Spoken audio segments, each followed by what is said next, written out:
Last class में हम लोगों ने गांधी जी का सविनय अवज्ञा आंदोलन के साथ साथ हम लोगों ने गांधी इरविन समझौता, ठीक है, गांधी इरविन समझौता इसको भी कंप्लीट कर लिया था।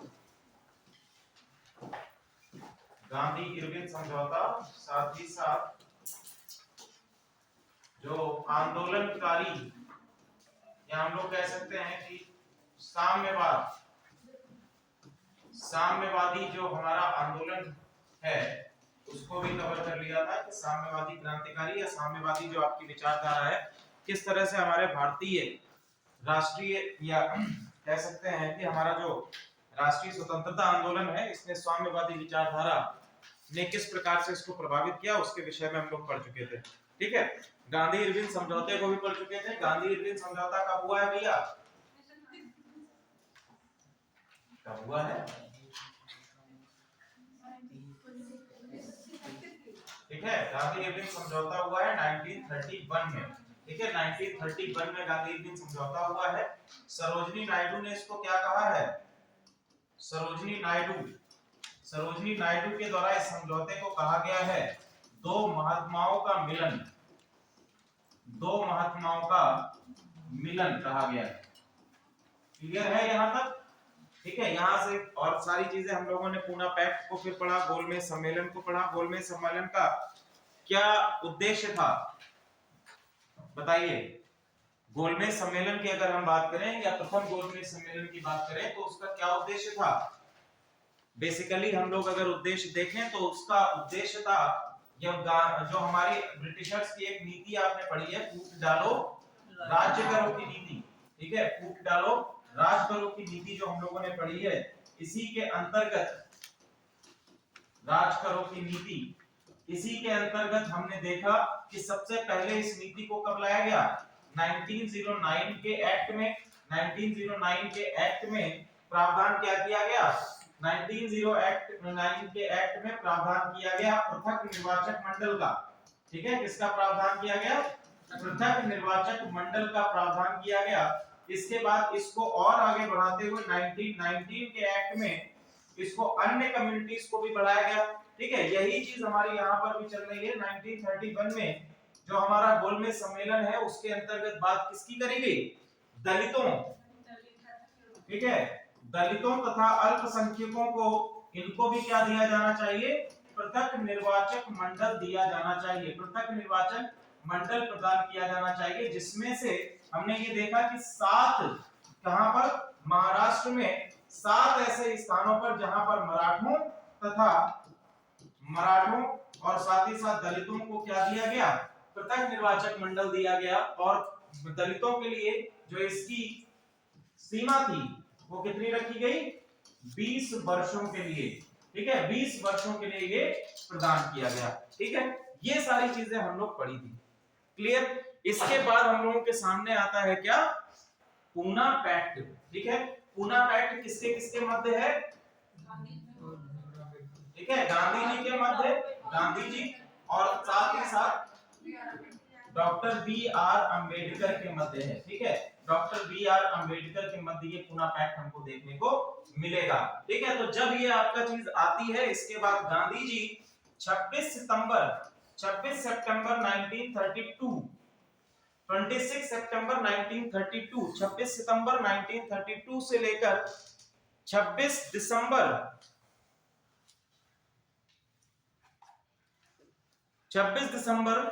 1932 तक, 26 दिसंबर 1932 तक क्या रखते हैं? इन्होंने क्या किया? आमरण अनशन किया है, आमरण अनशन कर दिया है। ठीक है, आमरण अनशन किया और इनका ये मानना था कि अगर दलितों या अन्य वर्गों तक भी पृथक निर्वाचक मंडल को विस्तारित किया जाता है तो भारत कई टुकड़ों में क्या होगा? बट जाएगा। ठीक है, तो ऐसे में 26 दिसंबर 1932 में डॉक्टर अंबेडकर के साथ में एक समझौता हुआ जिसको हम क्या कहते हैं? पूना पैक्ट कहते हैं। ठीक है, डॉक्टर अंबेडकर के साथ साथ इसमें और भी आपके लीडर शामिल हैं। पहले आपके हैं मदन मोहन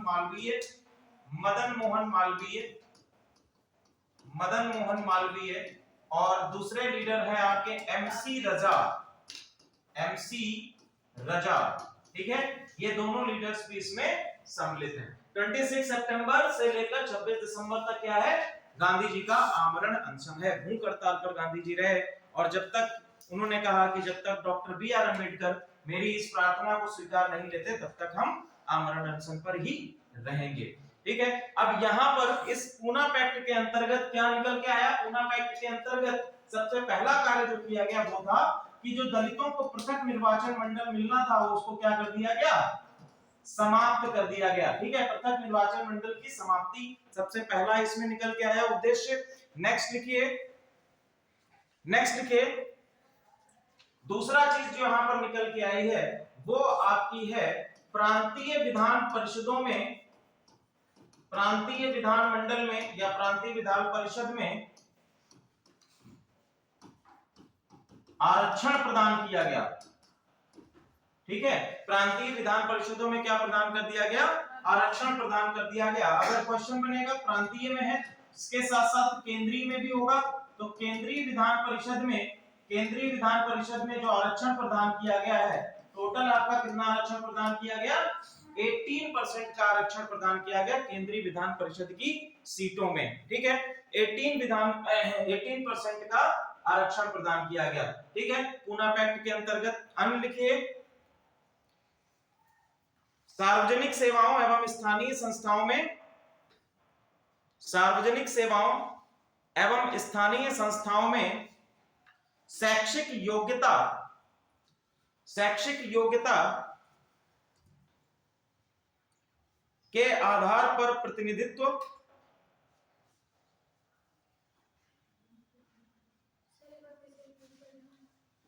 सार्वजनिक सेवाओं एवं स्थानीय संस्थाओं में, एवं स्थानीय संस्थाओं में शैक्षणिक योग्यता के आधार पर प्रतिनिधित्व,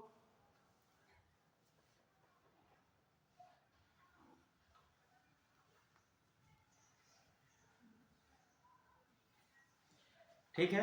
तो ये बात हो गई। अब ये सारी चीजें पूना पैक्ट हो गया महात्मा गांधी और डॉक्टर B.R. अम्बेडकर के बीच में। अब यहाँ पर एक चीज आई, महात्मा गांधी से डॉक्टर B.R. अम्बेडकर ने ये समझौता तो किया, लेकिन इसके साथ साथ उनसे ये भी आग्रह किया कि अभी तक जो दलित जाति या जो पिछड़ा वर्ग है वो अभी भी क्या है, सामाजिक रूप से अभी भी डेप्रीव्ड है, ठीक है। और चूंकि ये बात किसकी करी जाती है, ये केवल आप अस्पृश्यता को समाप्त कर देने से या किसी भी कानून को बना देने से एक विचारधारा खत्म नहीं हो जाती है, तो इसके लिए जनमानस की विचारधारा को भी परिवर्तित करना होगा। क्योंकि उस समय महात्मा गांधी पूरे ही भारतीय आंदोलन की आवाज थे।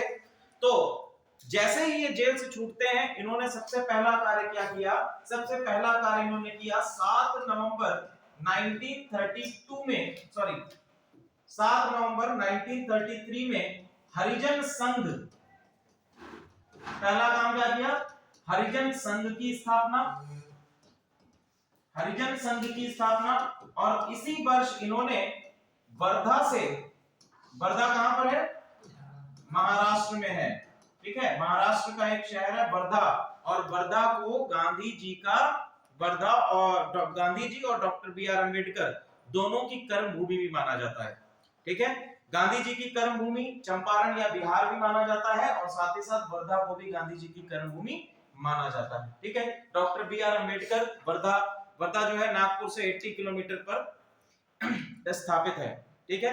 तो पहला काम इन्होंने किया है हरिजन संघ, और वर्धा महाराष्ट्र से हरिजन यात्रा, हरिजन यात्रा, ठीक है। दलितों को एक नया शब्द दिया गया इनके द्वारा, क्या, हरिजन, ठीक है। तो क्वेश्चन अगर बनता है हरिजन की स्थापना किसने की है, तो सॉरी हरिजन संघ की स्थापना किसने की है, तो महात्मा गांधी जी के द्वारा हरिजन संघ की स्थापना की गई है। क्लियर है यहां तक कहानी। आगे हम लोग बढ़ते हैं, अगला टॉपिक डालिए, द्वितीय विश्व युद्ध, द्वितीय विश्व युद्ध तथा भारत। द्वितीय विश्व युद्ध कब से कब तक है, 39 से 44। 1939 में स्टार्ट होगा, 1944 तक रहेगा। ठीक है, कौन कौन से राष्ट्र इसमें सम्मिलित हैं? कौन कौन से राष्ट्र इसमें सम्मिलित हैं? अगर हम राष्ट्रों की बात करें तो एक तरफ आपके आ जाएंगे ब्रिटेन। ब्रिटेन के साथ में कौन है बताइए? भारत। ब्रिटेन है, फ्रांस है, यूएसए, अमेरिका है। ठीक है, इधर आप आ जाएंगे तो यहाँ पर और भी कई सारे देश हैं इसमें। जापान है, जापान के साथ में कौन लड़ रहा है? ठीक है, सबसे महत्वपूर्ण देश आप लोग भूल रहे हैं, जर्मनी है। ठीक है, सब विश्व युद्ध को प्रारंभ करने का श्रेय तो जर्मनी को ही जाता है ना, जर्मनी के तानाशाह को ही जाता है। ठीक है, इसके साथ साथ है इटली और रशिया भी है।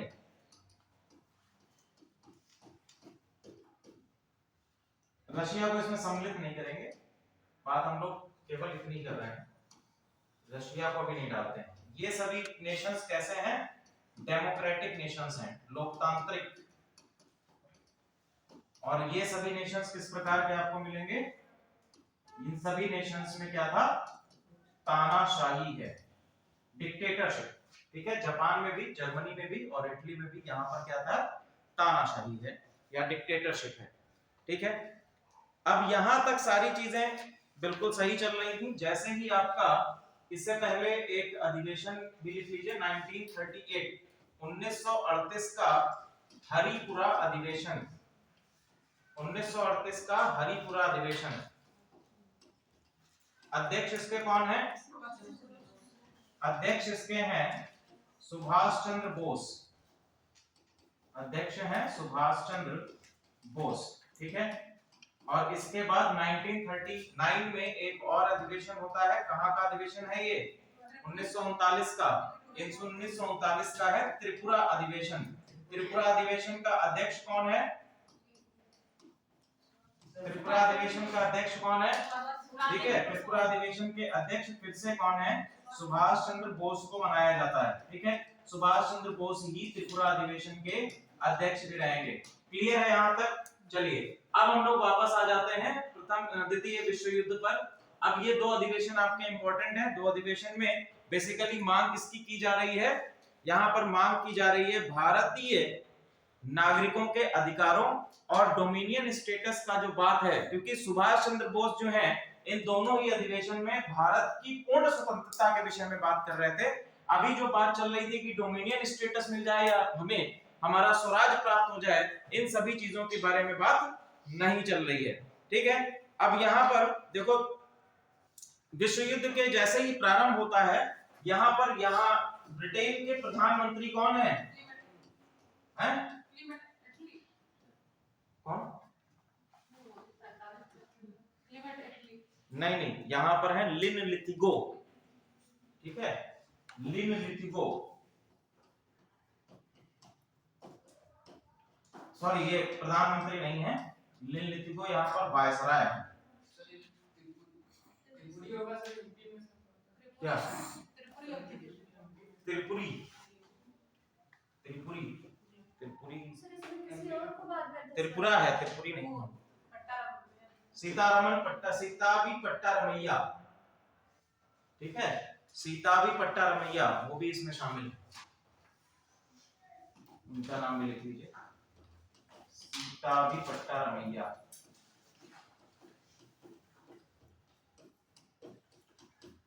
क्लियर? तो यहां पर एक घोषणा कर दी गई। और भारत में इस समय पर अगर हम बात करें तो भारत टोटल प्रांतीय सरकारों में 8 स्थानों पर, 8 प्रांतों में भारत के मुख्यमंत्री या हम कह सकते हैं प्रांतीय सरकारें 8 जगह पर भारतीय लोगों की बनाई गई थी। ठीक है, प्रांतों में 8 प्रांतों में भारतीय सरकारें थी, लेकिन किसी भी सरकार से द्वितीय विश्व युद्ध में सम्मिलित होने के विषय में जानकारी नहीं ली गई और ना ही उनसे इस पर सहमति प्रदान की गई। ठीक है, और इसके अंतर्गत एक घोषणा कर दी गई कि इसमें द्वितीय विश्व युद्ध में भारत के साथ कौन है? सॉरी, ब्रिटेन के साथ में कौन है? भारत है। ब्रिटेन के साथ में कौन है? भारत है। ठीक है, ये सारी कंडीशंस शुरू हो गई। साथ ही साथ अब इन्होंने देखा कि द्वितीय विश्व युद्ध तो शुरू हो चुका है, हम ये भी कर चुके हैं, तो इन्होंने एक और चीज करी, इन्होंने अगला कार्यक्रम किया, ये लेकर आए अगस्त प्रस्ताव। क्या लेकर आए? अगस्त प्रस्ताव। 1940 में, 1940 में क्या लेकर आए? अगस्त प्रस्ताव लेकर आए। इसके विषय में लिखिए अगस्त प्रस्ताव।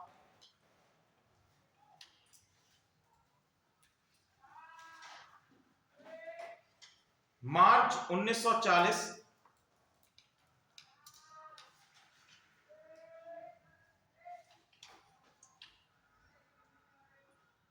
में ब्रिटिश सरकार के द्वारा अगस्त प्रस्ताव लाया गया, जिसमें संविधान सभा के गठन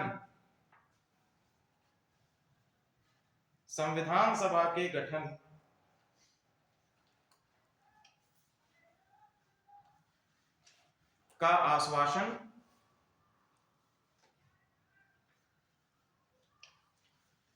तथा निर्मित संविधान का ब्रिटिश संसद द्वारा अनुमोदन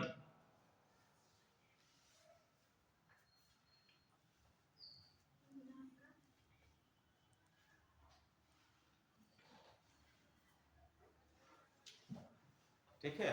तो इन्होंने कहा कि अगस्त प्रस्ताव में पहली चीज क्या कही गई? पहली चीज तो ये कह दी गई कि जैसे ही विश्व युद्ध खत्म होगा क्या किया जाएगा? एक संविधान सभा का गठन किया जाएगा। ठीक है, क्या किया जाएगा? एक संविधान सभा का गठन किया जाएगा, और संविधान सभा ये क्या करेगी? भारतीय संविधान को निर्मित करने का कार्य करेगी, और जो संविधान निर्मित किया जाएगा उस संविधान को ब्रिटिश संसद क्या करेगी? उस संविधान को ब्रिटिश संसद पास करेगी या उस संविधान को अनुमोदित करेगी। ठीक है, पहली चीज तो ये कर दी गई। दूसरी चीज क्या इन्होंने कही इसी के अंतर्गत कि देखो, भारत में युद्ध के दौरान क्या किया जाएगा? एक युद्ध सलाहकारी समिति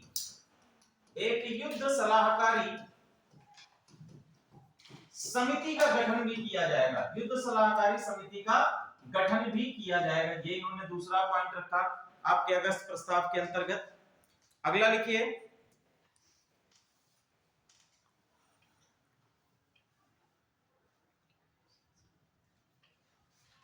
युद्ध की समाप्ति के पश्चात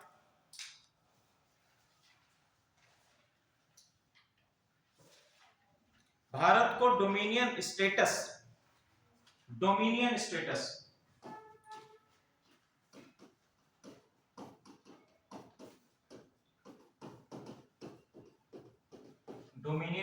प्रदान कर दिया जाएगा। ठीक है, चौथा इन्होंने अगस्त प्रस्ताव के अंतर्गत क्या रखा है? चौथा रखा है अल्पसंख्यकों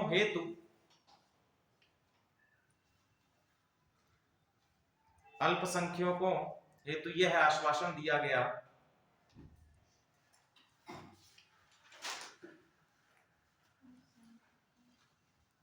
कि ऐसी संस्था को शासन नहीं सौंपा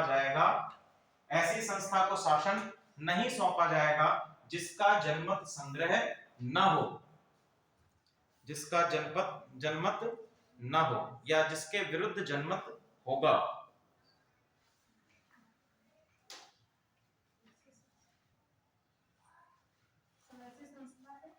ऐसी संस्था को शासन नहीं दिया जाएगा जिसका जनमत ना हो, मतलब जो मेजॉरिटी में नहीं होगा, ऐसी संस्था को क्या नहीं दिया जाएगा? शासन नहीं दिया जाएगा। क्लियर? तो ये अगस्त प्रस्ताव के अंतर्गत ये चार बातें कही गई। अभी अगस्त प्रस्ताव जो है कांग्रेस के द्वारा पूर्णतः क्या कर दिया गया? खारिज कर दिया गया। ग्राउंड्स क्या थे? किन ग्राउंड्स पर इसको खारिज किया गया था? तो बेसिकली कांग्रेस के द्वारा कहा गया था कि हमें वर्तमान समय में चाहिए, और ये किसकी बात कर रहे थे? ये कर रहे थे बात कब? युद्ध की समाप्ति के पश्चात। ठीक है, युद्ध की समाप्ति के पश्चात बात कर रहे थे। दूसरा चीज अब कांग्रेस के पास जो मुद्दा था वो डोमिनियन स्टेटस का चाहते ही नहीं थे। वो अब क्या चाह रहे थे? वो अब चाह रहे थे पूर्ण स्वतंत्रता, कि अंग्रेज हमेशा के लिए भारत क्या कर दें, छोड़ दें। ठीक है, अंग्रेज क्या कर दें, हमेशा के लिए भारत छोड़ दें, पूर्ण स्वतंत्रता की मांग कर रहे थे। तो ये भी क्या हुआ, पूर्ण रूप से खारिज कर दिया गया। मुस्लिम लीग के द्वारा भी इसको पूर्णता क्या कर दिया गया, खारिज कर दिया गया। अगस्त प्रस्ताव को मुस्लिम लीग के द्वारा भी क्या कर दिया गया, खारिज कर दिया गया। ठीक है, अब चूंकि यहां पर एक जो चौथा पॉइंट इसमें लिखा गया था, चौथा पॉइंट किसके लिए था, अल्पसंख्यकों के लिए था। ठीक है, अल्पसंख्यकों के लिए था, और अल्पसंख्यकों के लिए जो पृथक निर्वाचक मंडल की बात थी उसको कहीं ना कहीं खत्म किया जा रहा था। ठीक है, और यहीं पर 23 मार्च 1940 में मुस्लिम लीग का लाहौर अधिवेशन होता है, लाहौर अधिवेशन। और इस अधिवेशन में लाहौर अधिवेशन, और इस अधिवेशन के अंतर्गत ही सबसे पहले पाकिस्तान की डिमांड की गई। ठीक है, मोहम्मद अली जिन्ना के द्वारा क्या किया गया, पाकिस्तान, एक अलग शासन, एक अलग राज्य की डिमांड की गई। ठीक है, 23 मार्च 1940 को, ठीक है, पहली बार पाकिस्तान के निर्माण का प्रस्ताव पारित किया गया। इस तरह से आप लिख सकते हैं। ठीक है, पाकिस्तान के निर्माण का प्रस्ताव क्या किया गया, ये भी आपका पारित कर दिया गया।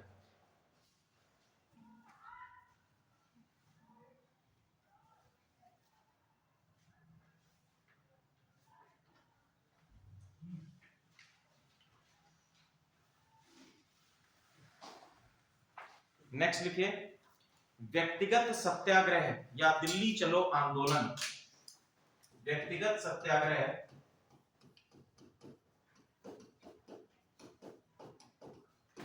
या इसको लिख लीजिए दिल्ली चलो आंदोलन।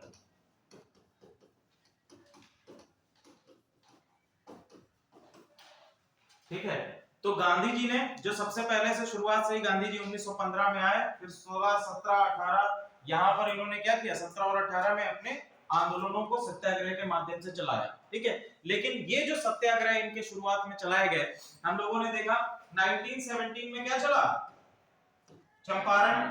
ठीक है, 1917 में चंपारण। 1918 में अगर हम आ जाए तो हमने देखा कि अहमदाबाद, और अहमदाबाद के बाद आपका कौन सा था, खेड़ा। ठीक है, अहमदाबाद और खेड़ा। 1922 में, सॉरी 1921 में, ये आजकल हैंग करने लगा।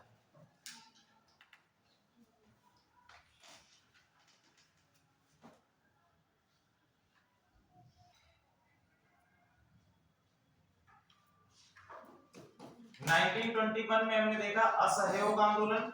ठीक है, असहयोग आंदोलन। और असहयोग आंदोलन के बाद 1931 में, सॉरी 1930 में से हमने देखा क्या, सविनय अवज्ञा आंदोलन। ठीक है, सविनय अवज्ञा आंदोलन। इन सभी आंदोलनों के विषय में अगर हम बात करें तो ये सभी क्या थे, ये सभी जन आंदोलन थे। कैसे आंदोलन थे, जन आंदोलन थे, जिनमें किसकी बात कही जा रही थी, जन सत्याग्रह की बात करी जा रही थी। सत्याग्रह क्या, व्यक्तिगत तौर पर नहीं, कैसे किया जा रहा था, एक बड़ा मास एजुटेशन के तौर पर, एक बड़े जन समुदाय के तौर पर सत्याग्रह किया जा रहा था। लेकिन यहां पर क्या बात कही गई, यहां पर एक गांधी जी नया टर्म लेकर आते हैं, जिसको बात कही गई कि ये क्या होगा, ये व्यक्तिगत सत्याग्रह होगा। यानी कि अगर एक व्यक्ति भी चाहे तो भी वो अकेले ही सत्याग्रह कर सकता है। ठीक है, नाम लिखिए उस व्यक्ति का जो सबसे पहले अकेला सत्याग्रही बना, या व्यक्तिगत सत्याग्रही सबसे पहला बना, विनोबा भावे। विनोबा भावे, विनोबा भावे प्रथम, इसका लिख लीजिए प्रथम व्यक्तिगत सत्याग्रही, प्रथम व्यक्तिगत सत्याग्रही विनोबा भावे। दिल्ली चलो आंदोलन की डेट लिख लीजिए 17 अक्टूबर 1940।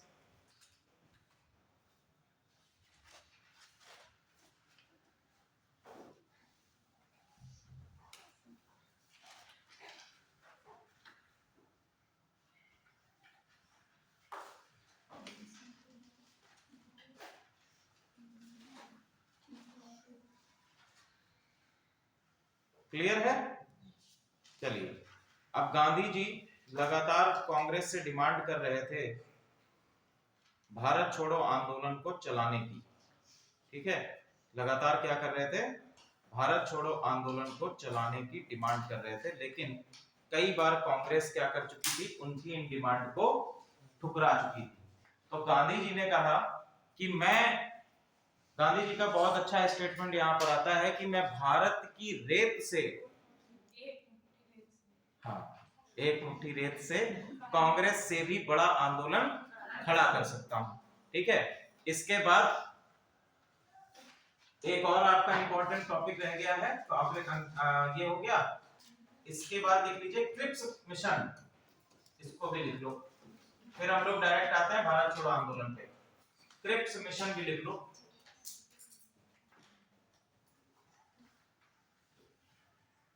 क्रिप्स मिशन कब आया है? 1942 में। ठीक है,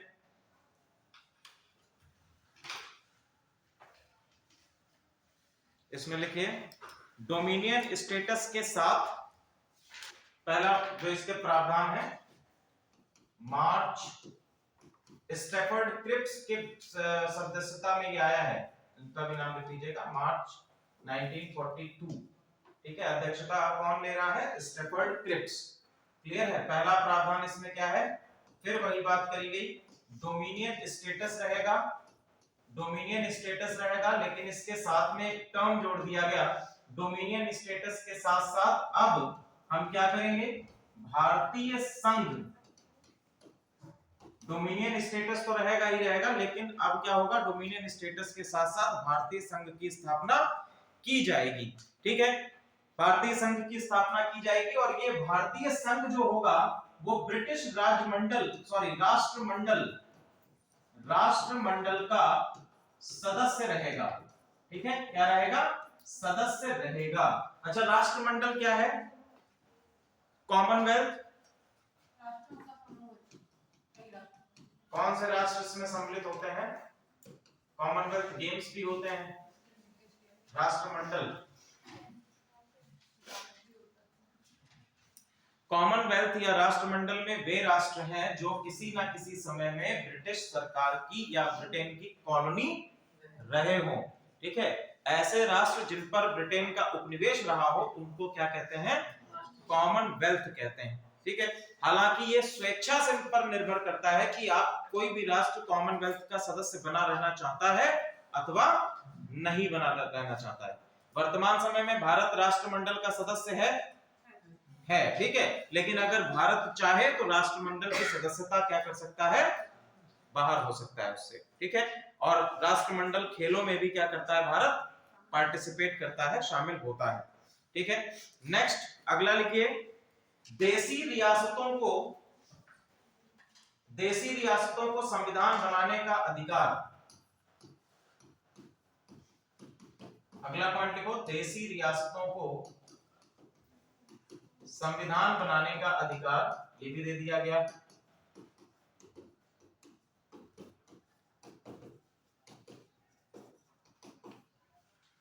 ठीक है, ये केवल प्रस्ताव है, ऐसा किया नहीं गया बिल्कुल।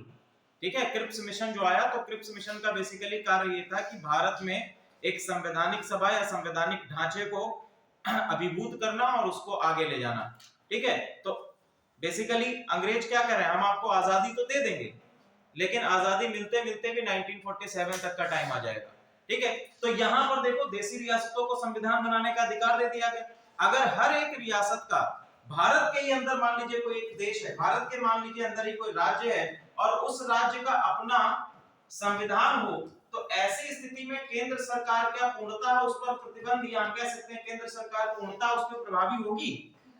नहीं होगी ऐसी कंडीशन में। ठीक है, गांधी जी ने भी इसके विषय में कहा कि भारत, ये अगर क्रिप्स मिशन जो है वो भारत को कई टुकड़ों में बांटने का एक साधन है।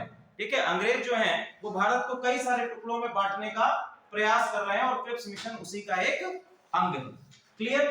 तो दूसरी बात ये कही गई। तीसरा पॉइंट लिखिए,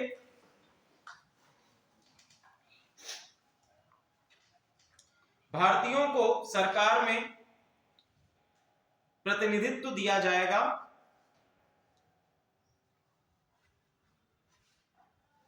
तथा अल्पसंख्यकों के हितों की सुरक्षा के लिए, अल्पसंख्यकों के हितों की सुरक्षा के लिए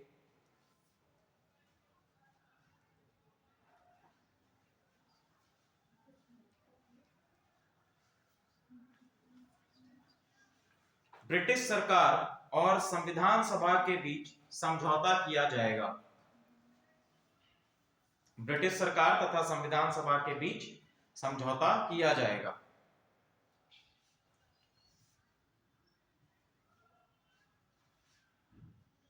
ठीक है,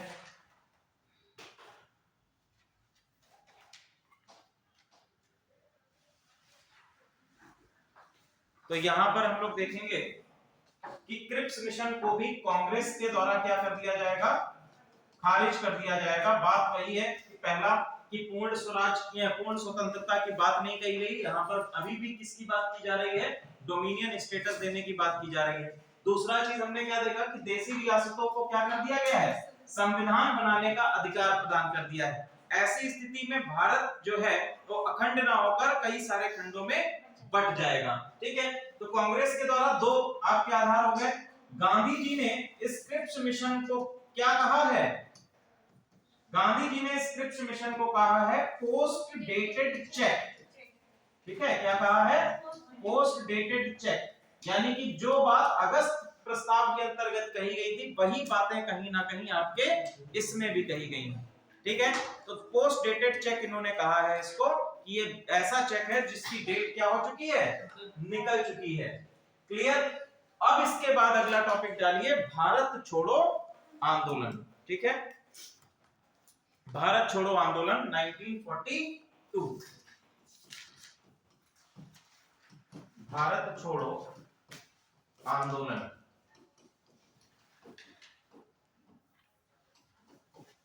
किन किन चीजों पर हम लोग इसमें कारण हम लोग देखेंगे। तो सबसे पहला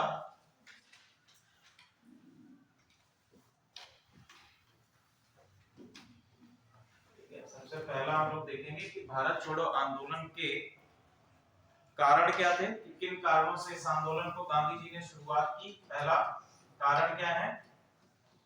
ठीक है, फिर हम देखेंगे कि इसका प्रसार कैसा रहा है, कहां-कहां पर ये विस्तृत हुआ, भारत के किन-किन क्षेत्रों में ये विस्तृत हुआ है। ठीक है, अब इसका प्रसार के साथ-साथ इस आंदोलन का भारतीय परिप्रेक्ष्य में क्या प्रभाव पड़ा है। ठीक है, क्या प्रभाव इसके पड़े हैं, और अन्य लिखिए सामाजिक एवं आर्थिक, सामाजिक एवं आर्थिक आधार, सामाजिक एवं आर्थिक आधार, सामाजिक एवं आर्थिक आधार। ठीक है, तो इन चारों हम लोगों को, इन चारों आधारों पर हमको भारत छोड़ो आंदोलन को डिस्कस करना है। सबसे पहले हम लोग आते हैं कि भारत छोड़ो आंदोलन के स्टार्ट के पीछे, भारत छोड़ो आंदोलन को स्टार्ट करने के पीछे क्या-क्या कारण रहे हैं। ठीक है, तो सबसे पहला हम लोग देखते हैं, सबसे पहला कारण क्या रहा, हमने अभी जो देखा अगस्त प्रस्ताव आया। ठीक है, अगस्त प्रस्ताव कब आया है, 1940 में। ठीक है, मुस्लिम लीग और कांग्रेस के द्वारा, दोनों ही पार्टियों के द्वारा क्या किया गया, इस प्रस्ताव को खारिज कर दिया गया। दूसरा हमने देखा, दूसरा आपका आता है क्रिप्स मिशन। क्या आता है, क्रिप्स मिशन, और क्रिप्स मिशन 1942 में आया, इसको भी क्या कर दिया गया, खारिज कर दिया गया। तीसरा कारण हमने देखा कि आपका जब द्वितीय विश्व युद्ध शुरू हुआ है, ठीक है, आपका क्या शुरू हुआ, द्वितीय विश्व युद्ध शुरू हुआ, तो उस समय पर जो आपके वायसराय हैं लिन लिथिगो, ठीक है, लिन लिथिगो ने क्या किया, भारतीयों की सहमति के बिना भारतीयों को द्वितीय विश्व युद्ध में शामिल कर लिया। ठीक है, लिन लिथिगो के द्वारा भारतीयों को द्वितीय विश्व युद्ध में क्या कर लिया गया, शामिल कर लिया गया। भारतीयों को शामिल कर लेना एक ये कारण रहा। क्लियर, चलिए एक तो ये कारण हो गया। दूसरा आप आगे चलेंगे तो इसमें आपको दिखाई देगा, फिर कारण आता है जापान। द्वितीय विश्व युद्ध में जापान कहां तक पहुंच चुका था, ठीक है। जापान जो है वो भारतीय सीमाओं, जिसमें बेसिकली हम बात करते हैं अरुणाचल प्रदेश और असम, अरुणाचल प्रदेश और असम के क्षेत्रों तक क्या हो चुका था, पहुंच चुका था। जापान जो है अगर हम कहें तो उस समय पर तानाशाही और साथ ही साथ पूंजीवादी व्यवस्था के रूप में पूरे ही विश्व में अपने आप को क्या करना चाहता था, पूरे ही विश्व में अपनी छाप छोड़ना चाहता है। एशिया के रीजन में तो क्या हो सकता था, शामिल ही हो सकता था। जापान की बात करें, जापान अपने मानव कैपिटल या ह्यूमन जो कैपिटल है उस पर सबसे ज्यादा निर्भर करता है। आप चाइना का साइज देख लीजिए और जापान का साइज देख लीजिए, और एक समय ऐसा था कि चाइना पर जापान ने क्या कर लिया था, आधिपत्य स्थापित कर लिया था। मुट्ठी भर चाइना जापान के लोग चाइना पर अधिकार स्थापित किए हुए थे। तो ऐसी स्थिति में हमारे सामने ये बहुत ही इंपॉर्टेंट एक एस्पेक्ट बनता था कि हम जापान को भारतीय परिप्रेक्ष्य, भारतीय जो आपकी सीमाएं हैं उसमें एंटर ना करने दें। गांधी जी का वक्तव्य भी आता है, जब भारत छोड़ो आंदोलन को शुरू किया गया तो गांधी जी ने कहा कि अंग्रेजों भारत को भारतीयों के लिए छोड़ दो, ना कि जापानियों के लिए। ठीक है, तो ये बहुत ही इंपॉर्टेंट एस्पेक्ट था कि भारत की सीमाओं के साथ में किसी प्रकार का समझौता ना किया जाए। क्लियर है? अब आगे आप लोग लिखिए, नेक्स्ट लिखो,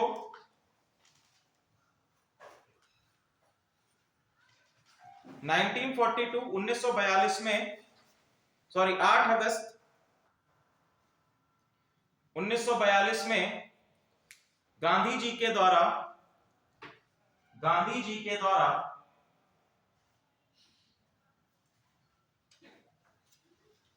भारत छोड़ो आंदोलन की शुरुआत की गई।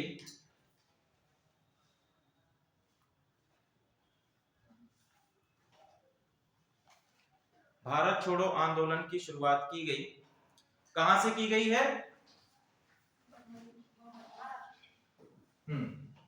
ठीक है,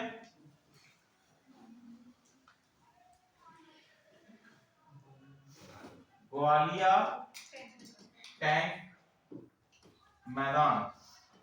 ठीक है, ग्वालियर टैंक मैदान, बंबई, ग्वालियर टैंक मैदान बंबई से इसको शुरुआत की गई है, भारत छोड़ो आंदोलन 1942 में। क्लियर? ठीक है, अब जैसे ही आंदोलन शुरू किया गया, नेक्स्ट डे 9 तारीख को, ठीक है, 9 अगस्त 1942 को क्या कर दिया गया, ब्रिटिश सरकार के द्वारा एक ऑपरेशन चलाया गया जिसको हम कहते हैं ऑपरेशन जीरो आवर। ठीक है, ऑपरेशन जीरो आवर चलाया गया, और इस ऑपरेशन के अंतर्गत जितने भी कांग्रेस के बड़े लीडर्स थे, जितने भी कांग्रेस के बड़े नेता थे, महात्मा गांधी हो गए, जवाहरलाल नेहरू हो गए, सरोजनी नायडू हो गए, सभी बड़े लीडर्स को क्या कर लिया गया, गिरफ्तार कर लिया गया और अलग अलग स्थानों पर इनको जेल में डाल दिया गया। ठीक है, सबसे पहले आपके आते हैं महात्मा गांधी। ठीक है, इसके विषय में भी आपसे क्वेश्चंस बनते हैं कि कहां पर किसको रखा गया था। ठीक है, तो सबसे पहले आपके आते हैं महात्मा गांधी। हाँ नहीं, पहले आपके आते हैं महात्मा गांधी। यरवदा जेल में तो इनको उसके बाद रखा गया था, असहयोग आंदोलन के बाद में। ठीक है, महात्मा गांधी के साथ में कौन थी, सरोजनी नायडू, और सरोजनी नायडू के अतिरिक्त इनकी वाइफ कस्तूरबा गांधी, कस्तूरबा गांधी, इनको कहां रखा गया, इनको रखा गया आगा खां पैलेस, आगा खां पैलेस। तो बेसिकली ये जेल नहीं थी, ठीक है, लेकिन फिर भी इनको नजरबंद करके रख दिया गया, आगा खां पैलेस। आगा खां पैलेस कहां पर था, पूना, लिखिए पूना। नेक्स्ट लिखो जवाहरलाल नेहरू, जवाहरलाल नेहरू, इनको कहां पर रखा गया, जवाहरलाल नेहरू, इनको रखा गया अल्मोड़ा, अल्मोड़ा। फिर नेक्स्ट लिखिए राजेंद्र प्रसाद, राजेंद्र प्रसाद,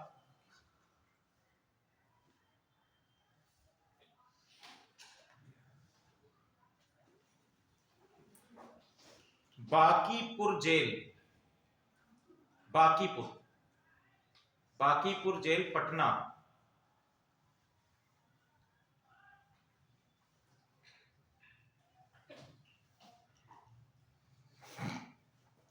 बांकीपुर जेल पटना।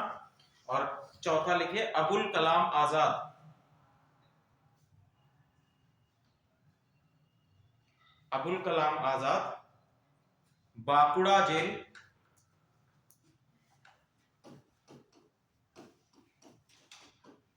बांकुड़ा जेल बंगाल।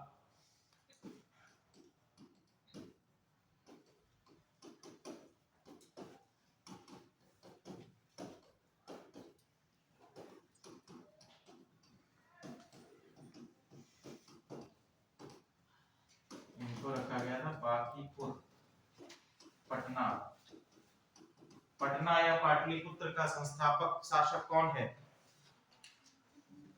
पाटलिपुत्र की स्थापना किसने की थी? उदयन ने। ठीक है, किसने स्थापित किया था इसको? उदयन ने। चंद्रगुप्त मौर्य ने नहीं किया था। चंद्रगुप्त मौर्य ने अच्छा क्या किया है? चलो अच्छा, एक और बात बताओ, कौन सा वह व्यक्ति है जिसने राजधानी को राजगिरी से पाटलिपुत्र में स्थानांतरित किया है सर्वप्रथम?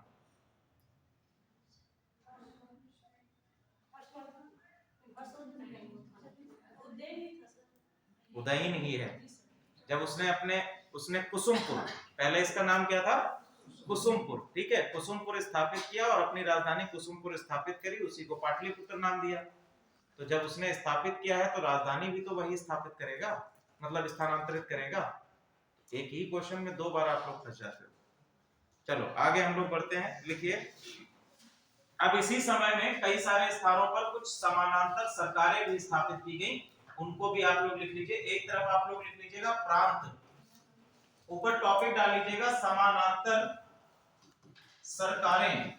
ब्रिटिश सरकार का विरोध कर, ब्रिटिश सरकार का कह सकते हैं कि पूर्णतः विरोध करके समानांतर सरकारें प्रांतों में स्थापित की। प्रांत लिख लीजिएगा और प्रांत के आगे लिख लीजिएगा संबंधित व्यक्ति या नेतृत्व। जो प्रांतों में इन समानांतर सरकारों का कर रहे हैं उनका नाम लिख लीजिएगा, संबंधित व्यक्ति या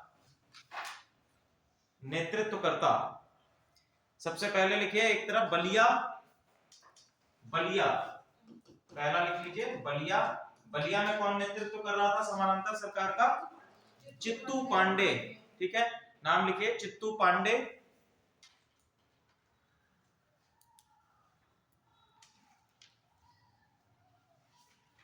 फिर लिखिए मिदनापुर बंगाल, मिदनापुर बंगाल। मिदनापुर लिखिएगा, यहां पर है चित्तू पांडे।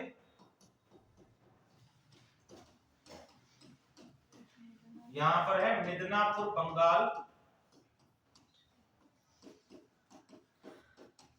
यहां पर नेतृत्वकर्ता कौन है? लिखिए नाम सतीश सावंत, सतीश सावंत।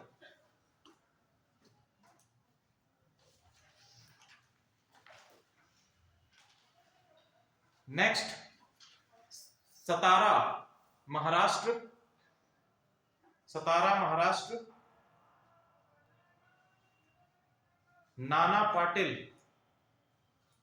नाना पाटिल।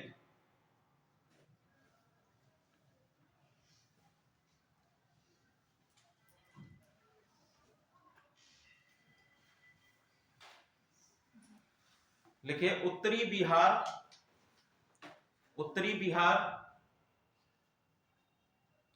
जयप्रकाश नारायण, जयप्रकाश नारायण।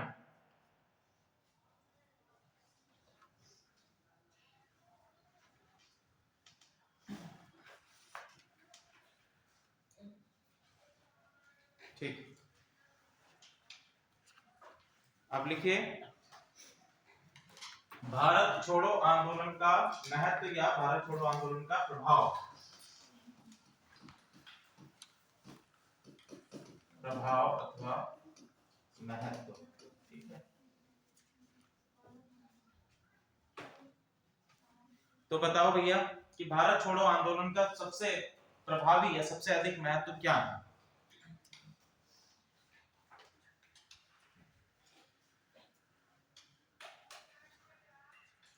बताइए। देखो अभी तक क्या हो रहा था, जितने भी आंदोलन चले हैं उनमें अधिकतर आंदोलन कहाँ है, शहरी क्षेत्रों या हम कह सकते हैं कि केवल शिक्षित वर्गों तक ही सीमित रहे हैं। जबकि सबसे पहला हमें प्रभाव या महत्व में देखने को मिलता है कि ग्रामीण क्षेत्रों तक, ग्रामीण क्षेत्र भी अब क्या हो चुके हैं, ग्रामीण क्षेत्रों तक पहुंच, ये हम कह सकते हैं। ठीक है, कि ग्रामीण क्षेत्र भी भारत छोड़ो आंदोलन में सम्मिलित हुए। दूसरा हमने देखा कि अब बात किसकी हो रही है, पूर्ण स्वतंत्रता की हो रही है।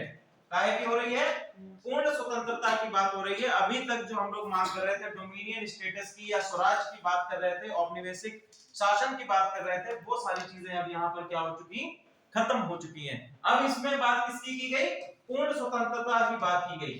दूसरा हम लोग देखेंगे कि संवैधानिक प्रणाली की बात हो रही है। सबसे पहले क्या आया, संवैधानिक प्रणाली आई, संवैधानिक प्रणाली की बात की गई। ठीक है, ये बात आपकी अगस्त प्रस्ताव में भी की गई। आपकी जो अगस्त प्रस्ताव के बाद हमारा आया है क्या, क्रिप्स मिशन। क्रिप्स मिशन में भी कहा गया कि भारत को डोमिनियन स्टेटस प्रदान किया जाएगा और साथ ही साथ भारत को संविधान निर्माण करने के लिए संविधान सभा का गठन भी किया जाएगा। दोनों में ये बात करी गई। तो संवैधानिक प्रणाली आई, और जब संवैधानिक प्रणाली आई तो हम ये देखेंगे जो हमारा साम्यवादी, जो हमारी साम्यवादी पार्टीज है या साम्यवादी दल है या साम्यवादी विचारधारा है, ये धीरे धीरे भारत में क्या होने लगी, कमजोर पड़ने लगी। ठीक है, साम्यवादी विचारधारा भी कमजोर पड़ने लगी है। क्लियर है, चलिए आगे लिखिए।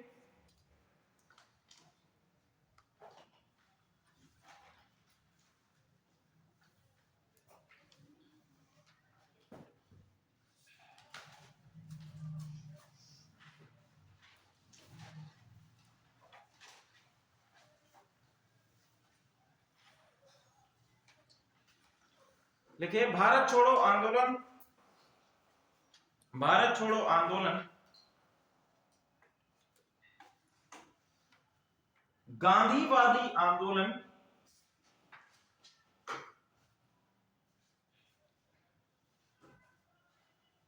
नहीं माना जा सकता है, नहीं माना जा सकता है।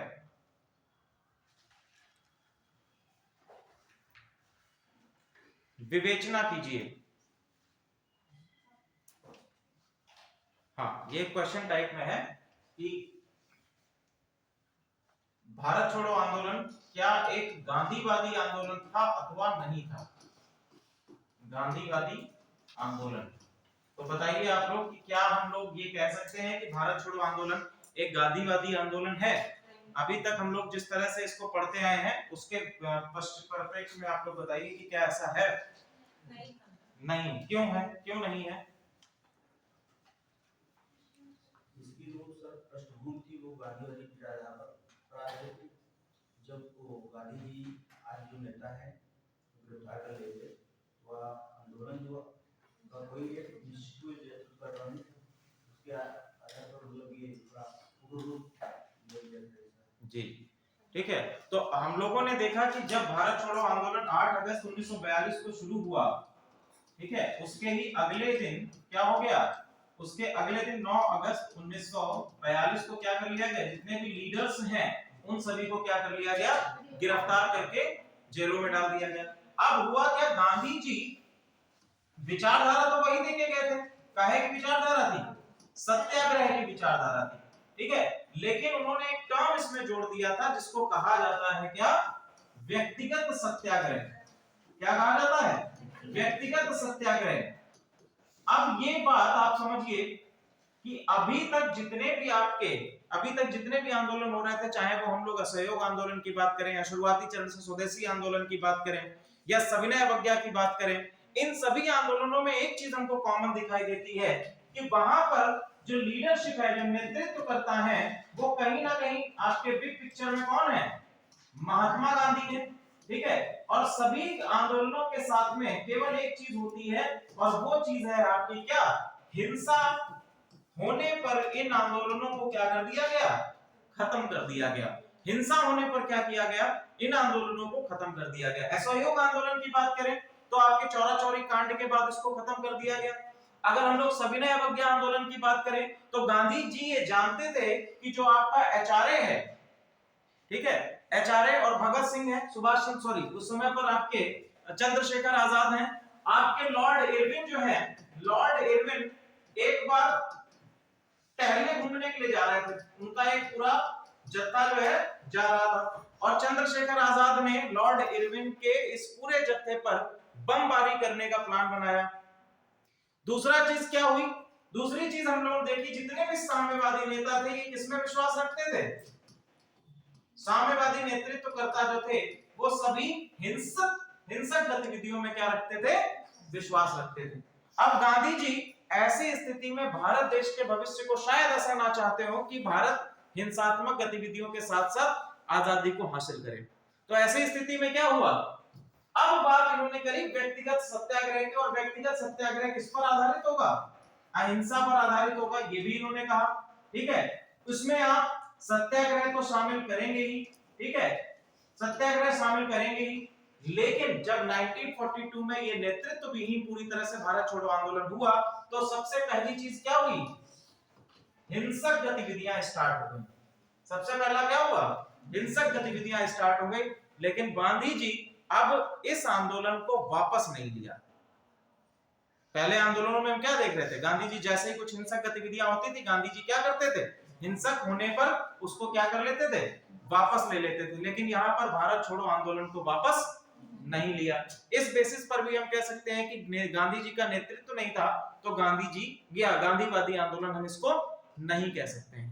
केवल एक आधार हम ले सकते हैं इसको गांधीवादी कहने का, वो क्या है, व्यक्तिगत सत्याग्रह की अवधारणा, ठीक है। लेकिन व्यक्तिगत सत्याग्रह की जो अवधारणा गांधी जी के द्वारा बताई गई वो अवधारणा हमको इसमें नहीं दिखाई देती है। अगला पॉइंट लिखिए, ये सारी चीजें इस पर आप लोग लिखने का प्रयास भी करिएगा जाके घर पे, मेंस में इस तरह के क्वेश्चन बनते हैं आप लोगों से, ठीक है। नेक्स्ट लिखिए, भारत छोड़ो आंदोलन में हुई हिंसा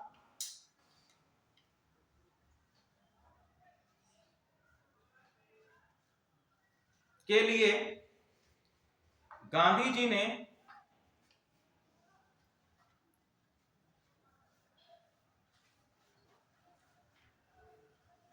निष्पक्ष जांच की मांग की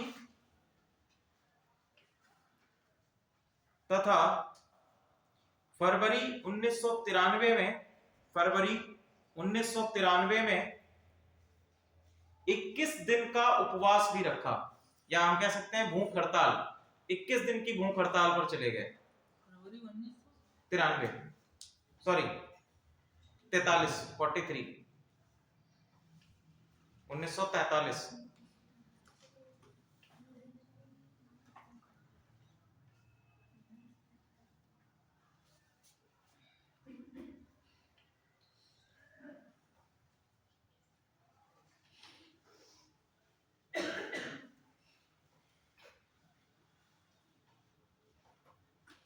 ठीक है। अब गांधी जी जब बेसिकली हुआ ये कि भारत छोड़ो आंदोलन के अंतर्गत जितनी भी गतिविधियां हुई उसके लिए ब्रिटिश सरकार ने केवल और केवल एक ही पार्टी को दोषी ठहराया और वो कौन है, कांग्रेस, ठीक है। अब जब ऐसा हुआ तो गांधी जी ने कहा इसका क्या होना चाहिए, निष्पक्ष आपकी जांच होनी चाहिए, निष्पक्ष जांच के लिए एक समिति का गठन किया जाना चाहिए, वही बातें, ठीक है। तो बेसिकली एक समिति का गठन किया जाना चाहिए और गठन करने के लिए इन्होंने अपनी मांगों को मनवाने के लिए 21 दिन का उपवास रखा। कई सारी जगहों पर लोगों ने, जो कार्यकारी परिषद के सदस्य थे, कांग्रेस से रिलेटेड कार्यकारी परिषद के सदस्य थे, उन्होंने क्या कर दिया गया, इस्तीफा इनके द्वारा दे दिए गए और अंत में ब्रिटिश सरकार के द्वारा इन मांगों को मान लिया गया, ठीक है। कुछ और चीजें इसमें आती हैं जिसको हम लोग इसके बाद पढ़ेंगे, भारत छोड़ो आंदोलन के खत्म होने के बाद आती हैं। उसमें सबसे पहला लिखिए बैबल योजना, बैबल योजना,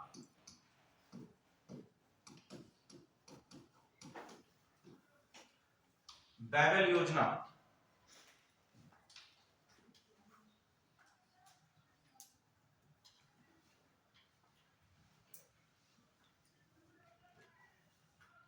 लिखिए। बैबल योजना क्या है, देखो इस समय पे बैबल योजना 1945 में आई है और इस समय पर इसके जो देश के जो वायसराय थे वो आपके कौन है, बैबल हैं। और इनके द्वारा एक प्लान लाया गया, एक योजना लाई गई जिसको हम लोग बैबल योजना कहते हैं। बेसिकली ये भी आपकी क्या है, राजनीतिक सुधार या संवैधानिक सुधारों से रिलेटेड योजना थी, जिस प्रकार से हमने अगस्त प्रस्ताव और क्रिप्स मिशन को देखा है। क्लियर? इसमें क्या क्या चीजें हैं लिखिए। इसका उद्देश्य वायसराय की कार्यकारिणी का पुनर्गठन करना था।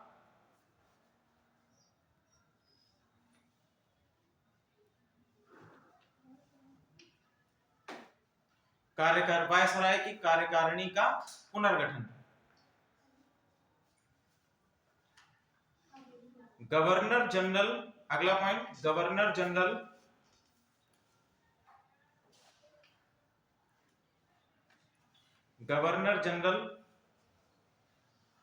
एवं कमांडर इन चीफ को छोड़कर सभी सदस्य, कार्यकारिणी के सभी सदस्य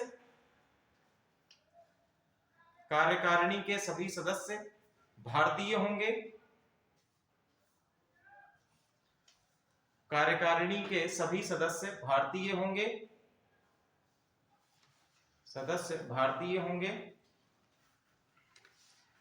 परिषद में, अगला पॉइंट, परिषद में हिंदू और मुसलमानों की संख्या बराबर होगी।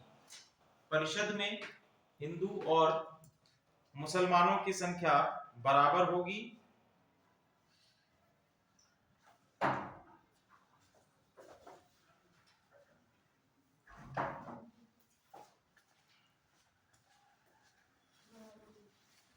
ठीक है, बराबर होगी। नेक्स्ट, गवर्नर जनरल का वीटो अधिकार समाप्त नहीं होगा।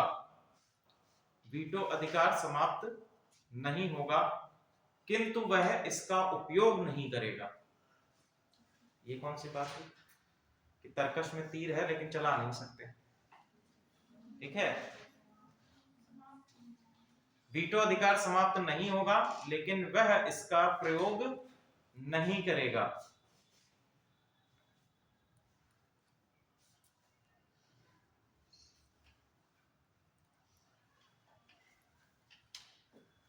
ठीक है, तो बेसिकली ये जो आपका बैबल योजना है कांग्रेस के द्वारा तो इसको खारिज कर ही दिया गया। दूसरा चीज इसमें टर्म आता है मुस्लिम लीग का। ठीक है, मुस्लिम लीग का इसमें सबसे बड़ा हाथ आता है। मुस्लिम लीग क्या चाहता था कि मुसलमानों का प्रतिनिधित्व केवल और केवल किसके द्वारा किया जाना चाहिए, मुस्लिम लीग के द्वारा किया जाना चाहिए। और मुस्लिम लीग का प्रतिनिधित्व कर रहे थे मोहम्मद अली जिन्ना। ठीक है, मोहम्मद अली जिन्ना कर रहे थे। इसमें कांग्रेस ने एक प्रस्ताव डाला और कांग्रेस ने अपनी तरफ से 2 व्यक्तियों को आगे कर दिया नेतृत्व के लिए। पहले थे आपके मौलाना अबुल कलाम आजाद और दूसरे व्यक्ति हैं आपके खान अब्दुल गफ्फार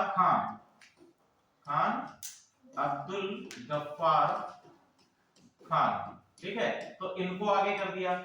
ऐसी स्थिति में मुस्लिम लीग ये चाहती नहीं थी कि बैबल योजना के अंतर्गत आगे जिस प्रकार से संवैधानिक बदलाव किए जाएंगे उसमें पूरा ही पूरा प्रतिनिधित्व किसके पास रहे, कांग्रेस के पास रहे। तो मोहम्मद अली जिन्ना ने इस पूरे ही बैबल योजना से अपने आप को बाहर कर लिया। और ये जो बैबल योजना या ये जो प्रस्ताव बनाया जा रहा था ये पूर्णतः सफल नहीं हो पाया।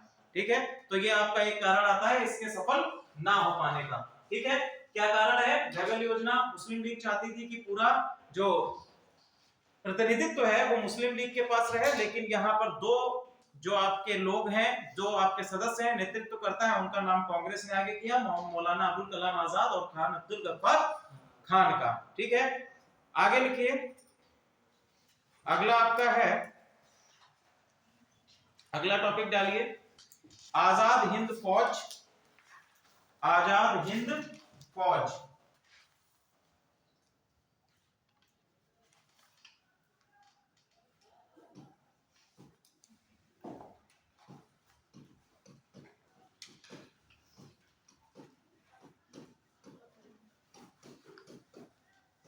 अब देखो, अगर हम ये कहते हैं कि आजादी हमें केवल एक ही विचारधारा पर या केवल एक ही व्यक्ति के प्रयासों से हासिल हुई है, तो ये भी कहना गलत होगा। ठीक है, जहां पर महात्मा गांधी या कांग्रेस के हैं, ये भारत के अंदर रहकर डोमेस्टिक रूप से या आपके इंटरनल रूप से हम कह सकते हैं कि इनको जड़ों को कमजोर करने का प्रयास कर रहे थे, वहीं पर आजाद हिंद फौज तथा इनसे जुड़े हुए व्यक्ति जैसे आपके सुभाष चंद्र बोस हैं, भारत के बाहर रहकर इन सभी चीजों से भारत को आजादी या ब्रिटिशर से भारत को आजादी दिलाने का प्रयास कर रहे थे। चाहे वो आपका प्रयास जर्मनी जाकर हिटलर से मिलना हो, ठीक है, आप ये बात जानते हैं कि जर्मनी जाकर जब हिटलर से मिलते हैं सुभाष चंद्र बोस, तो सबसे ज्यादा जो इससे व्यक्ति प्रभावित होते हैं या सबसे ज्यादा जो प्रभावित होते हैं वो ब्रिटिश होते हैं। क्यों? क्योंकि वे जानते थे कि अगर जर्मनी और भारत के बीच में एक समझौता स्थापित हो गया तो ऐसी स्थिति में ब्रिटिशर्स पूरी तरह से बैकफुट पर आ जाएंगे। क्लियर है? और साथ ही साथ जापान किसका साथ दे रहा था विश्व युद्ध में? जापान किसका साथ दे रहा था विश्व युद्ध में? जर्मनी का साथ दे रहा था। और जापान अपनी फौजों को लेकर कहां तक आ चुका था? अरुणाचल प्रदेश और असम के क्षेत्रों तक आ चुका था। अगर ये समझौता स्थापित हो जाता तब जापान क्या करता? तब जापान ब्रिटिशर्स के साथ में युद्ध करके ब्रिटिशर्स को भगाने का कार्य करता। और जो भी समझौता सुभाष चंद्र बोस और जर्मनी के लीडर आपके जो हिटलर थे उनके बीच में होता, उसी के आधार पर फिर आगे की राजनीति तय होती है, भारत का आगे का इतिहास भी तय होता। शायद सुभाष चंद्र बोस हमारे देश के पहले प्रधानमंत्री के तौर पर बनते या शायद सुभाष चंद्र बोस देश के पहले तानाशाह बनते। दोनों चीजें हम लोग कह सकते हैं, क्योंकि साम्यवादी विचारधारा से प्रेरित थे, हिंसात्मक गतिविधियों और इन सभी चीजों में विश्वास भी रखते थे। लोकतांत्रिक जो परिभाषा हम लोग कहते हैं उनसे अलग परिभाषित हम लोग उस राज्य को देख सकते थे जो वर्तमान समय में भारत है। तो खैर जो भी चीजें बनती हैं, लेकिन आजादी के प्रयत्न में उन्होंने सबसे अधिक महत्व दिया है, या हम कह सकते हैं उनका योगदान महत्वपूर्ण है। लिखिए इसमें, आजाद हिंद फौज की स्थापना की बात हम लोग करते हैं तो सर्वप्रथम प्रयास किसके द्वारा किया गया है? मोहन सिंह। ठीक है, किसके द्वारा किया गया है? मोहन सिंह के द्वारा सबसे पहला प्रयास आजाद हिंद फौज के गठन के लिए किया गया है।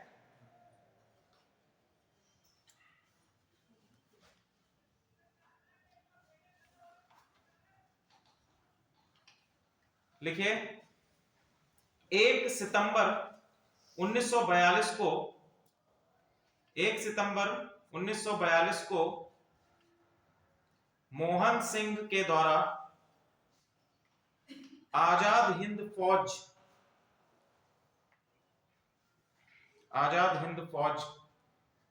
का प्रथम डिवीजन कहां पर स्थापित किया गया था? मलाया में स्थापित किया गया।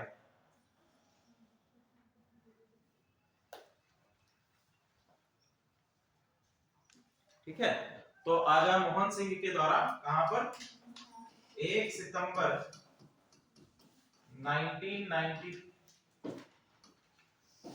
1943 को कहां पर? मलाया में। ठीक है, कहां पर स्थापित किया गया? मलाया में। किसकी सहायता से किया गया है?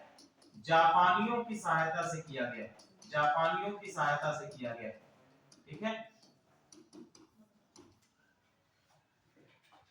जापानियों की सहायता से किया गया। देखो, हम सबसे पहला जब हम लोग पढ़ रहे थे तो आजाद भारत छोड़ो आंदोलन के शुरू होने का कारण भी हम लोग ये कह रहे थे कि जो हमारी बाउंड्रीज हैं, भारत की जो बाउंड्रीज हैं, उन पर किसी और देश का आ जाना, ये भी हम लोगों के लिए एक चिंताजनक स्थिति थी। ऐसा भी हो सकता था कि जापान ब्रिटिशर्स को भगा देता और खुद ही भारत को अपना उपनिवेश स्थापित कर लेता। ये भी तो स्थितियां हो सकती थी। ठीक है, तो भारत का जो सपना था कि पूर्णता स्वतंत्रता हमें चाहिए अंग्रेजों से, वो फिर सफल ही ना हो पाता। ठीक है, तो अन्य सारी स्थितियां पैदा हो सकती थी। नेक्स्ट लिखिए, दूसरा चरण, आजाद हिंद फौज का दूसरा चरण। इसमें लिखिए, जुलाई 1943 में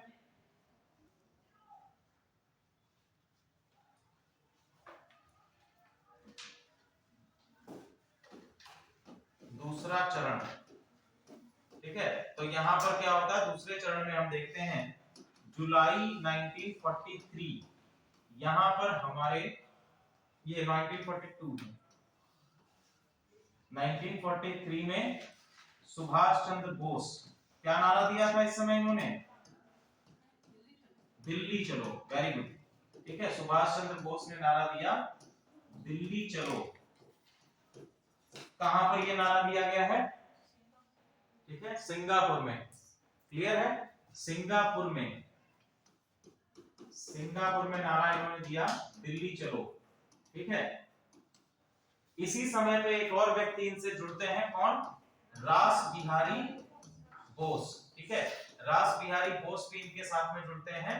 और आगे हम लोग देखेंगे अक्टूबर 1943, देखो सिंगापुर में अक्टूबर 1943, अक्टूबर 1943 में आजाद हिंद फौज का गठन हुआ।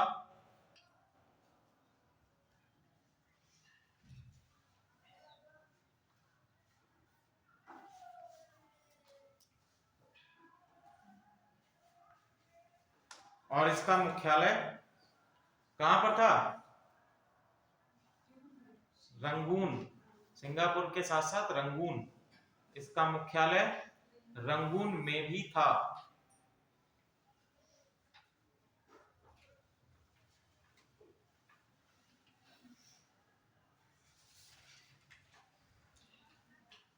ठीक है,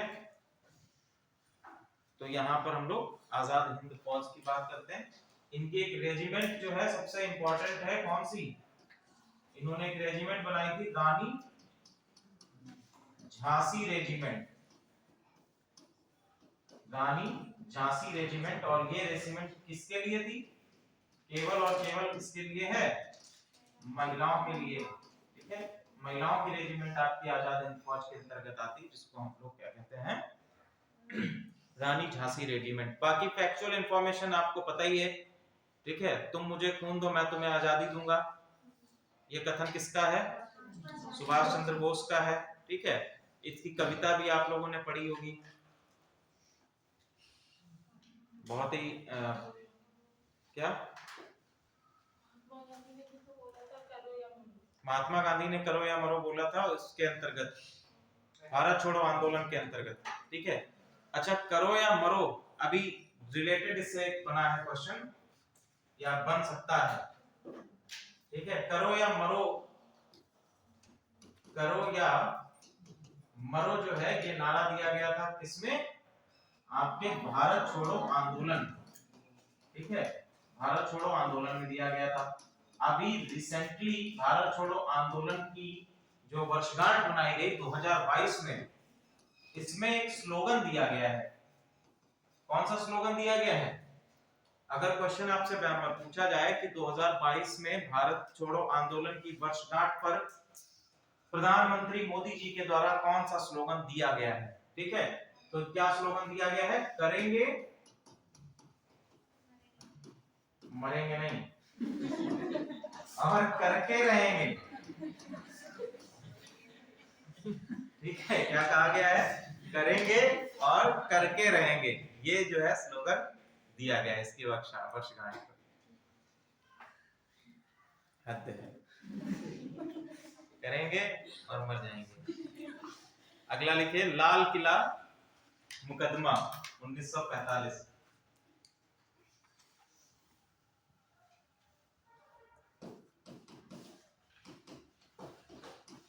लाल किला मुकदमा 1945।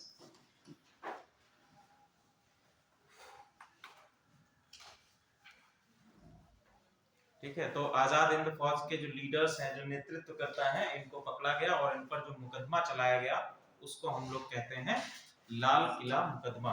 जो इसमें लीडर्स हैं उनके नाम लिख लीजिए, शाहनवाज खान, शाहनवाज खान बेसिकली मणिपुर के इलाके में जापानियों के साथ में लड़ रहे थे, शाहनवाज खान, गुरबख्श सिंह, शाहनवाज खान, गुरबख्श सिंह, प्रेम कुमार सहगल, गुरबख्श सिंह ढिल्लों इसका इनका पूरा नाम था, और प्रेम कुमार सहगल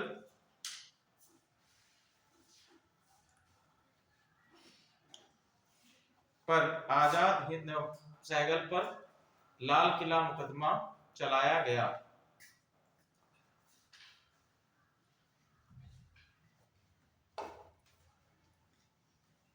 ठीक है, लाल किला मुकदमा चलाया गया।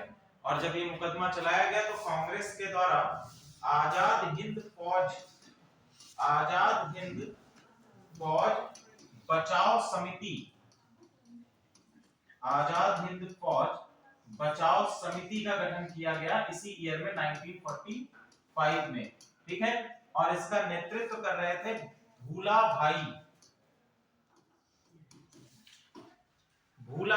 नामक व्यक्ति इसका क्या कर रहे थे, भूला भाई देसाई पूरा नाम लिख लीजिएगा, भूला भाई देसाई इसका नेतृत्व कर रहे थे। और साथ ही साथ नेहरू जी भी आजाद हिंद फौज बचाव समिति के अंतर्गत लाल किला मुकदमा में काफी दिनों के बाद, लगभग 26 सालों के बाद मुकदमा लड़ने के लिए गए थे।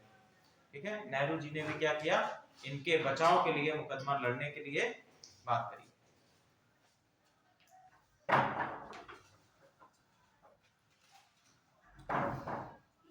चलिए अगला लिखिए टॉपिक, आजाद हिंद फौज।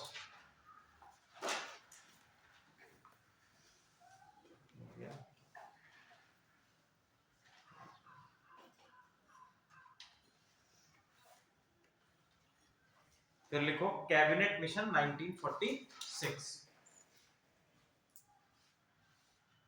Cabinet mission 1946।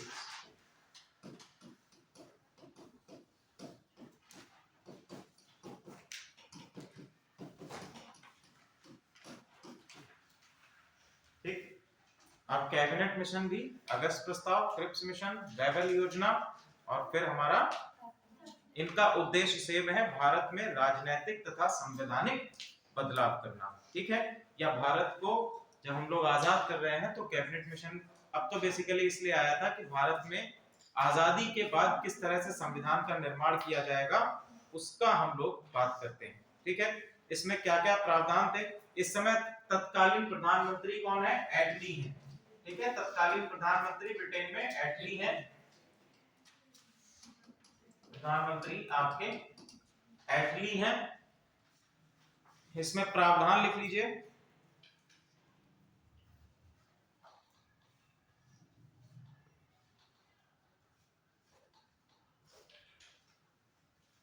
सबसे पहले सदस्य लिख लीजिए, सदस्य कैबिनेट मिशन के सदस्य। पहला सदस्य है Pethick Lawrence, Pethick Lawrence Bharat सचिव के पद पर हैं, भारत सचिव पैथिक लॉरेंस हो गए। फिर लिखो स्टैफर्ड क्रिप्स, स्टैफर्ड क्रिप्स जो क्रिप्स मिशन की अध्यक्षता कर रहे थे वो भी इसके सदस्य हैं, स्टैफर्ड क्रिप्स। और एबी अलेक्जेंडर, एबी अलेक्जेंडर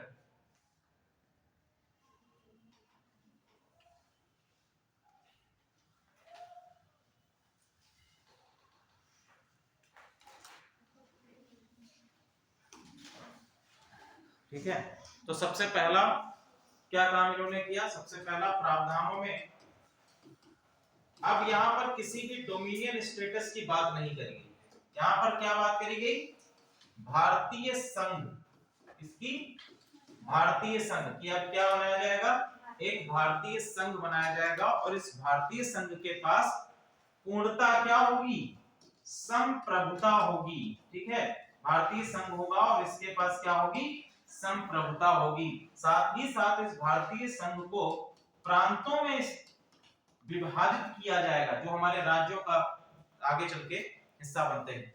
ठीक है, प्रांतों में विभाजित करा जाएगा और ये भी क्या होंगे, संप्रभु होंगे, किसके अंतर्गत, भारतीय संघ के अंतर्गत रहते हुए।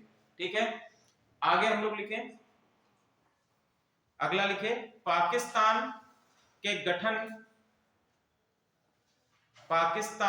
गठन का अस्वीकरण, ठीक है। कैबिनेट मिशन में क्या कर दिया गया कि जो मांग लंबे समय से मुस्लिम लीग की चली आ रही थी कि पाकिस्तान बनाया जाना चाहिए, पाकिस्तान का गठन किया जाना चाहिए, उसको क्या कर दिया गया, अस्वीकार कर दिया गया, ठीक है। नेक्स्ट,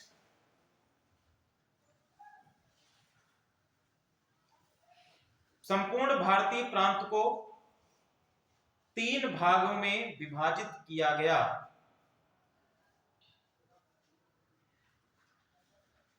तीन भागों में विभाजित किया गया, ठीक है। इसमें सबसे पहला लिखिए ग्रुप ए,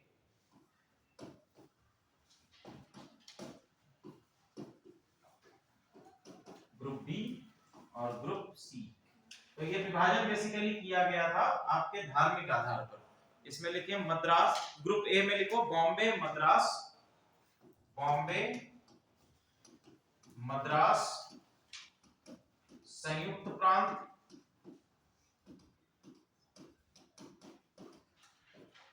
बॉम्बे, मद्रास संयुक्त प्रांत, मध्य प्रांत, बिहार, उड़ीसा, मध्य प्रांत, बिहार, उड़ीसा, ठीक है। और इसमें ब्रैकेट में लिख लीजिएगा ग्रुप ए, या ब्रैकेट में लिख लीजिएगा हिंदू बहुसंख्यक। ये ऐसे इलाके थे जहां पर हिंदू क्या है, बहुसंख्यक हैं, ठीक है, मेजॉरिटी है, मेजर पॉपुलेशन हिंदू की है, उनको ग्रुप ए में रखा गया। ग्रुप बी में लिखिए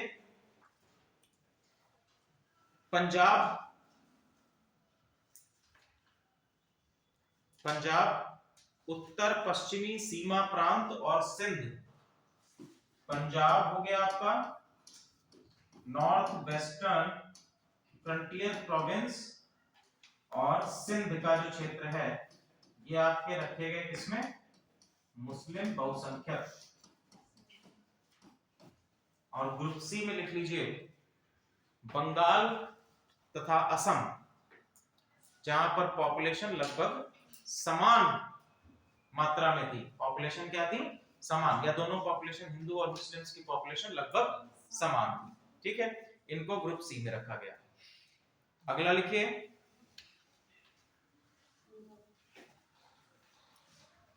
संविधान सभा का गठन किसके द्वारा किया जाएगा,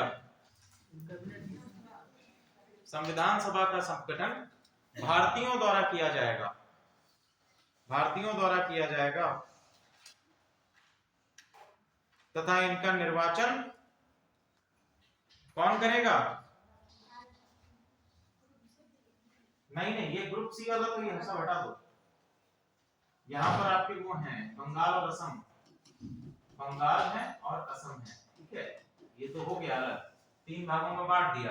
अब बात इन्होंने दूसरी कही कि संविधान सभा जो है, संविधान सभा में मेंबर होंगे ना, तो संविधान सभा का जो मेंबर्स होंगे उनका निर्वाचन जो है, इन संविधान सभा का गठन पहली बात इन्होंने किसके द्वारा किया जाएगा, तो इन्होंने कहा भारतीयों के द्वारा किया जाएगा। कौन करेगा, भारतीय करेंगे, और इसमें कोई भी सम्मिलित नहीं होगा।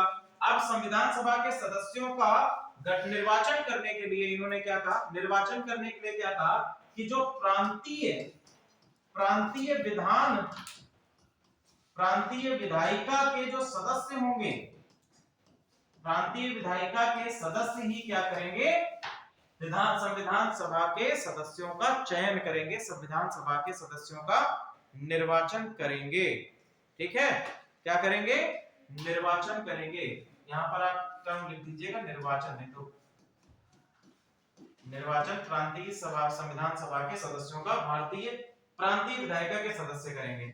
और इसमें जो रेशियो रखा गया है कि विधानसभा में सदस्य किस रेशियो से होंगे, तो आप लिख लीजिए 10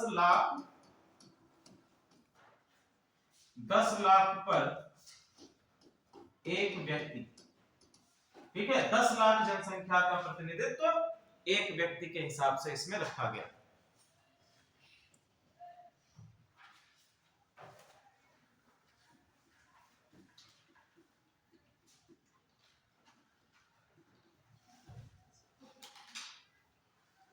लिखिए नया संविधान नया संविधान लागू होते ही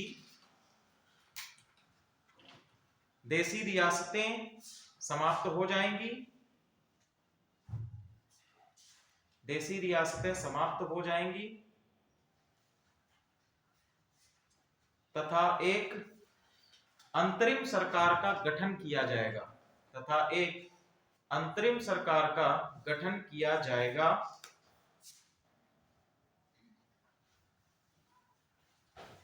जिसमें 14 सदस्य होंगे, जिसमें 14 सदस्य होंगे।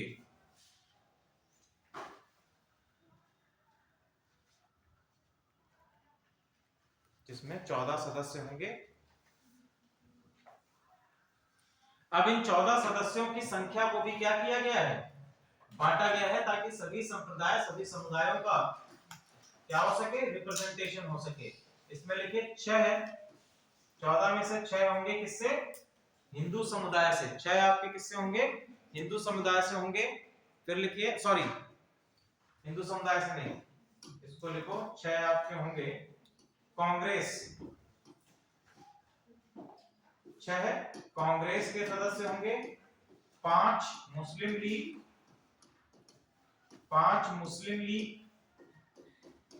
6 आपके कांग्रेस से होंगे, 5 मुस्लिम लीग, 1 सिख, 1 पारसी तथा 1 ईसाई। 1 सिख, 1 पारसी और 1 ईसाई।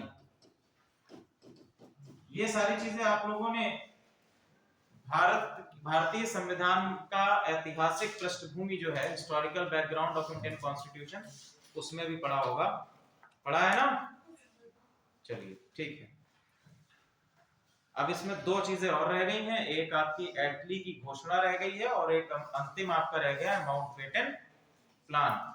तो ये आपका जो कैबिनेट मिशन है ये भी खारिज हो जाएगा, क्योंकि इससे मुस्लिम लीग क्या कर लेगा, बैकआउट कर लेगा। अच्छा, संविधान सभा जो कैबिनेट मिशन में लाई गई थी, उस संविधान सभा में सदस्यों की संख्या कितनी थी, 389, 389। ये आपकी क्या थी, संविधान सभा के सदस्यों की संख्या थी।